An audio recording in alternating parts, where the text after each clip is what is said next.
Called by the army to do this concert, so I'm very, very grateful that they actually called me to do this concert. And we were just figuring out dates, and 25th happened to be the best date for me and them. Right. And I'm just really happy to be performing for them.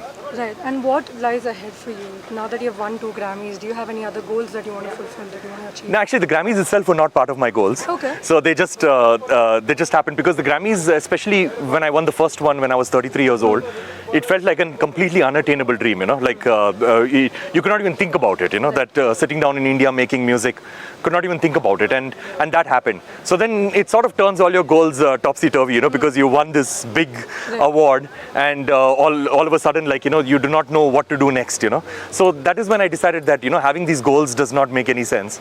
I just live my musical life, from day to day. And what I do is that as I'd mentioned, all of my music is about creating awareness on certain issues and things like that. So for me, my goals are about solving problems and trying to create awareness rather than trying to win awards and trying to further my musical career. Right. And is there any topic that you want to tackle with your music ahead? Is that something in your mind? See, climate change is something that I've been tackling for a very long time, and it is becoming more and more urgent as time passes by. In fact, the latest intergovernmental panel on climate change has shown quite a disastrous scenario, as to what is happening about climate change. So that is one thing that I'm going to be tackling very strongly. Second thing is that when it comes to India, a country which is still a developing nation, one cannot take the environment in isolation, because one cannot use the narratives that the West is constantly using, that consume less of everything, whereas over here we have so many people who don't have enough to consume for themselves, or saying things like, let's make a better world for our children and our children's children, because there'll be a whole lot of people who will say that, what about my own future? What about me itself? I do not have money to eat food, or my children do not have a proper education. What about them, and things like that. So I believe that in India there are survival problems and there are thriving problems, and climate change and any environmental issue is looked upon more as a thriving problem. And you have to first tackle all these survival problems like poverty, hunger, education, water, sanitation, gender inequality, gender violence. These are the things that need to be tackled. So that is what my aim is going to be, to try to have a holistic approach and a very realistic approach towards environmentalism, because one cannot have these definitives, that stop this or stop that or stop fossil fuels right now or stop this, whatever, because everything depends upon economics, convenience, and the capacity of an individual, to bring about change.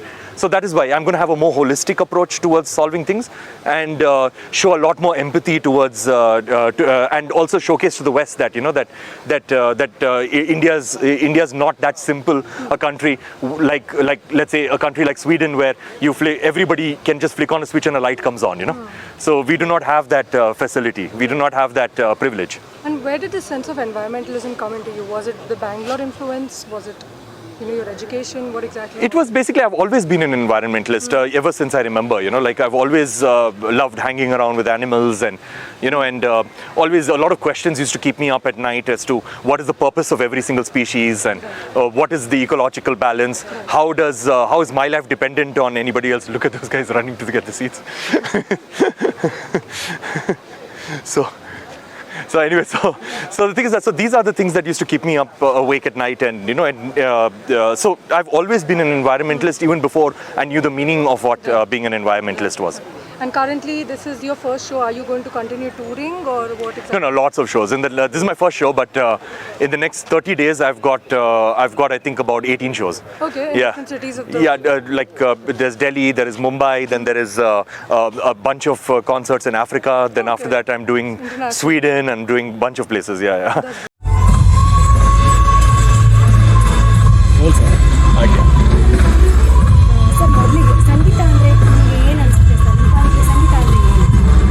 So very, very glad to be over here today, because today, it's my first concert after winning my second Grammy Award, and I'm really thrilled that this particular concert is happening for India's finest, that is the Indian Army.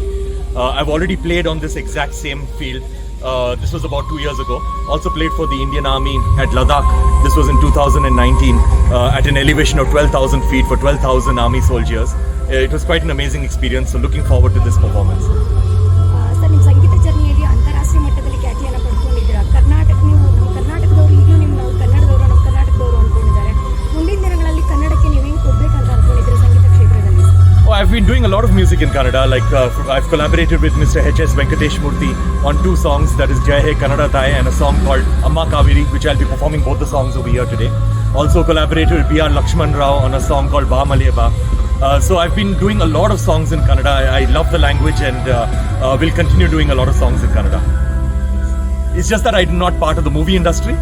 But being part of the movie industry does not mean that I'm not doing Kannada songs. I'm doing Kannada songs independently. Sir documentary ಹೊರತುಪಡಿಸಿ ಈಗ ಸಂಗೀತವನ್ನು ಸಿನಿಮಾಗೆ ಈಗಾಗಲೇ ಕೊಟ್ಟಿದ್ದೀರಾ, ಮುಂದಿನ ದಿನಗಳಲ್ಲೂ ಕೂಡ ಕೊಡ್ತೀರಾ ಸಿನಿಮಾಕ್ಕೆ? No, I love doing music for documentaries because the only kind of music that I make is about social impact and about environment and about and about creating awareness on various issues. So I did this documentary called Wild Karnataka. So I composed the music for that, and I loved composing music for that. So I'll do more and more documentaries, more and more films on social messages, but I will never be a part of the mainstream movie industry. Not over here, not in Bombay, not in USA, anywhere, because that is something that just does not interest me. Yes sir, ಅದೇ ಹೋಗೋದಾದ್ರೆ ಇವಾಗಲೇ south India ಬಂದಿಗಾಗಲೇ ಒಂದಷ್ಟು Bollywood ಮತ್ತು ಹಾಲಿವುಡ್ಗಳಲ್ಲೂ ಗಮನ ಸೆಳೀತಾ ಇದೆ. ನೀವು ದಕ್ಷಿಣ ಭಾರತದವರಾಗಿ ನಾವು ನಮ್ಮ ಕರ್ನಾಟಕವನ್ನು ಅಥವಾ ಕನ್ನಡವನ್ನು ಹೇಗೆ ನೀವು ಅದನ್ನು ಪ್ರತಿನಿಧಿಸ್ತೀರಿ ಸರ್ ಮುಂದಿನ ದಿನಗಳಲ್ಲಿ? ನಾವು ಕರ್ನಾಟಕವನ್ನು ರೆಪ್ರೆಸೆಂಟ್ ಮಾಡಬೇಕು ಅಂತಾರಾಷ್ಟ್ರೀಯ ಮಟ್ಟದಲ್ಲಿ ಅಂತ ಏನಾದರೂ ಅನ್ಕೊಂಡಿದ್ದೀರಾ? Yeah, I mean that. In fact, in almost all of my albums, there is always one song in Kannada, and so that is how I basically represent my state. And of course, in the Grammy-winning album that is Divine Tides, which just won the Grammy Award, that particular album has got 40 musicians only from Karnataka. That is people like Varija Shri, people like Arun Kumar, people like M.D. Pallavi, Alexis D'Souza, so many musicians, Manoj George, Jyotsna. Lot of musicians from Karnataka. So basically, because since I've been brought up in Bangalore, I'm a Bangalorean. For me, my favorite musicians are in Bangalore. So all these people are always part of my project. Sir, 2ನೇ ಬಾರಿಗೆ Grammy ಅವಾರ್ಡ್ನ ಪಡ್ಕೊಂಡಿದ್ದೀರಾ. ಇದ್ರ ಬಗ್ಗೆ ನಿಮಗೆ ಏನು ಅನಿಸುತ್ತೆ? ಖುಷಿ ಏನಿದೆ ಅದ್ರ ಬಗ್ಗೆ? No, it's a really good experience to actually win the Grammy Award the second time, especially because this time I won the Grammy Award with my childhood idol, that is Stuart Copeland.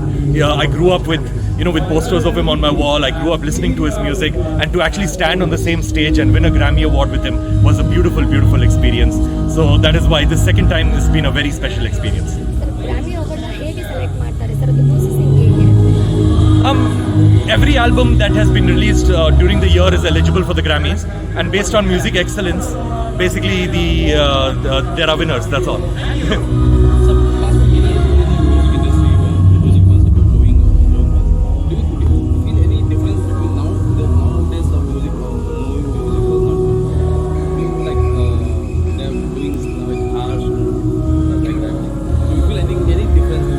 See, the music industry is run in India by the movie industry. There is no two questions about it.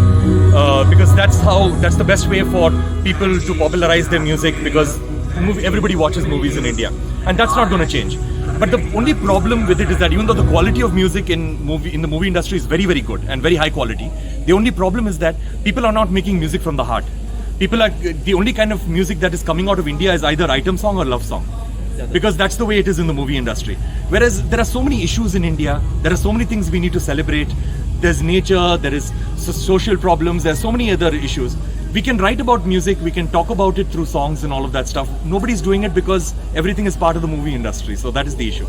If we listen nowadays music or any BGMs, you've done many BGMs. Yeah.